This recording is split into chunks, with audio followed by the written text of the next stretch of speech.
More explicit testimony today from Jodi Arias, her 6th day on the witness stand. Of course, she's accused of brutally murdering her ex-boyfriend Travis Alexander nearly 5 years ago.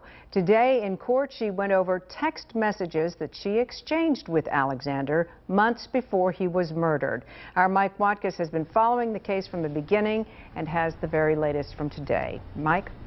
Yeah, Patty, day started off with Jodi Arias' defense lawyers once again accusing the prosecutor, Juan Martinez, of misconduct and asking for a mistrial.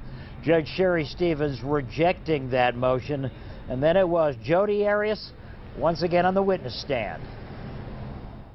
And I knew it was unhealthy, but I wasn't making healthy choices at that time, so I just continued to sleep with him. In what is probably the biggest understatement of Jodi Arias' very high-profile murder trial, Arias today telling jurors her twisted relationship with lover Travis Alexander was not a healthy choice. There were times when he was very mean, and then he would be nice, and I craved the nice from him and I dreaded the mean. So when he was nice, I tried to prolong it so that it would last longer. But under questioning from her attorney, Kurt Nurmi, Jodi Arias focusing on the alleged, quote, mean side of Travis Alexander, like a series of communications in 2008 after Jodi Arias had left Mesa and returned to her home in Northern California. At that point, the way we left, and now he's waking me up in the middle of the night with a whole bunch of text messages. They're all unkind. He's threatening me. I just felt like he was being a complete bully at that point, and I was tired of being bullied. And Arias says she then retaliated over the telephone, threatening to expose Travis Alexander as a, quote, pedophile, a bombshell charge that she made in court earlier this week. I think I just got fed up, and I called up and I said...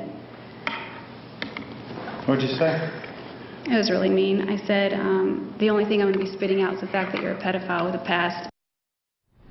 Yeah, certainly some of the most important and powerful evidence that the defense has presented thus far are Travis Alexander's own words in that explosive sex talk telephone conversation that jurors heard yesterday. And keeping with that tactic today, the defense team also reading for jurors some of the sexually oriented texts that Mr. Alexander sent to Jodi Arias, as you mentioned, and we're going to be talking about those things at 6 o'clock. But for now, I'm Mike Watkins for 3 TV at Superior Court.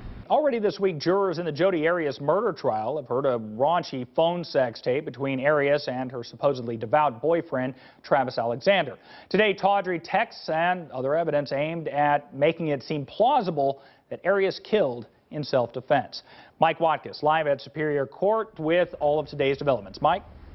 Yeah, Phil's probably the most powerful evidence that Jodi Arias' defense team has presented thus far, Travis Alexander's own words. That very graphic phone sex conversation heard by jurors yesterday, and today those jurors hearing some of Alexander's very explicit text messages, also hearing about Travis Alexander's alleged reaction to Jodi Arias dating other men. He didn't take kindly to me going on dates with other guys, and well, I didn't go on dates with other guys while we were together, but even after we broke up. On the witness stand this afternoon, Jodi Arias once again painting a portrait of Travis Alexander as a jealous, abusive, and domineering lover. Responding hostilely, Arias says, when she even communicated with other men, while Alexander was allegedly cheating and requesting increasingly bizarre sex with Jodi and sending her countless sexual text messages. He also says in this message, "You are the ultimate slut in bed." What did that mean to you? Is there some history behind that? Yes. What's that history? Sometimes he would call me that when we were having sex. And as the defense team did yesterday with that explosive sex talk phone call between Jodi Arias and Travis Alexander, today defense attorney Kurt Nurmi using Travis Alexander's own words. He also says, "You'll rejoice in being a whore. That sole purpose in life is to be mine, to have animal sex with, and to please me in any way I desire. Was it your ultimate goal in life to be Mr. Alexander's whore? No. And Nurmi then asking Arias, as he has many times during this trial, why she continued the relationship. I still had feelings for Travis, and it was just something that we were familiar with, comfortable with, and I think the comfort came from the familiarity, and it's just something we continued to do. Yeah, Jodi Arias slated to be back on the witness stand tomorrow, and bear in mind during this direct examination, she hasn't even gotten in her narrative to the day on which she acknowledges she killed Travis Alexander. She says in self-defense, so still a lot more to come. We'll be back here as well in downtown Phoenix. I'm Mike Watkins for 3TV.